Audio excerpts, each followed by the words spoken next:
Elle a participé avec le cabinet. Il nous accompagne dans tout ce que nous faisons. Et en parlant aussi de la formation professionnelle, on est en parfaite communion parce que nous avons sur toute l'étendue de la ville de Kinshasa au moins 5 centres. 5 centres, oui. Et dans ces centres-là, vous avez quel genre de filières? Une question aussi des précisions pour préciser ce qui nous suivent. Oui, on a plusieurs filières. Nous avons la coupe et couture, nous avons la peinture. Par peinture, nous voyons l'art plastique. L'art plastique, ouais. Et puis la peinture, comme on les fait normalement. Nous avons le perlage, la déco. Nous touchons un peu tout. Il y a même l'agrovec. Dans l'agrovec, nous formons les gens dans l'agriculture. Dans l'agriculture. Oui, nous avons vraiment des agronomes formés. Et vous avez des sites pour bien sûr, nous avons des sites à Maluku. Et la fondation aussi a 50 hectares vers Kindouti. Bon, comme on dit, on est un peu limité par rapport aux moyens. Ouais. Et je pense qu'on a déjà commencé quelques travaux avec cette saison de pluie qui commence. Et je pense qu'il y aura des pratiques et les images. En termes de centres, vous avez dit, vous avez quelques centres à Kinshasa. Oui, à Kinshasa, il y a 3 centres à Lukunga, à Kindele précisément, Mongafula. On a un centre à Mboudi et à Kitambo. Il y a un autre centre à Matete, Moamba, et notre centre, comme je dirais, centre mère, qui est à Kassavou, là où il y a la fondation. C'est limite par là où vous suivez les champs parce bien que sûr, vos initiatives en tout cas, est captivante, elles sont captivantes. Oui, voilà. Oui. Nous souhaitons vraiment élargir l'horizon parce que, vous savez, ici à Kinshasa, la femme est déjà sensibilisée, on peut dire même à 50%. Les femmes qui sont plus victimes de violences sont en province. Il y a des provinces où la femme vit vraiment dans des conditions précaires.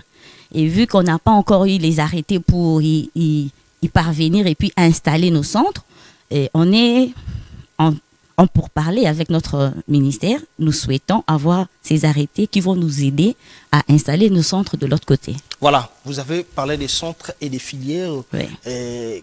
Que faire pour être formé dans vos différentes filières? Et il y a une particularité avec nos centres, puisque nous sommes dans la lutte contre la violence, nous voulons aider la femme. Dans tous nos centres, nous formons gratuitement. Gratuitement? Gratuitement, la personne ne paye même pas 1000 francs. Donc, pour ça, la formation, on a sans le meilleur. Au fêlé, et puis c'est prouvé, les gens peuvent vérifier. Oh. Maintenant, si vous faites ça gratuitement, hein, oui. Vous gagnez quoi? Mais c'est ça, pour montrer qu'on n'est pas derrière l'argent. Donc non, on ne court pas derrière l'argent. C'est sans but lucratif. C'est sans but lucratif. Nous voulons juste initier la femme à un métier. Parce que quand la femme a un métier entre les mains, elle peut se prendre en charge.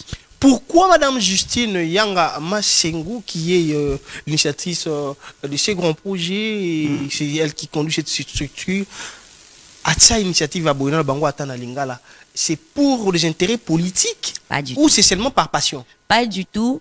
Ceux qui la connaissent pourront être d'accord avec moi, c'est par passion. Comme je disais, tout part de son histoire. Elle a été victime de violences conjugales. Elle a compris que la femme est plus faible quand elle n'a pas de moyens.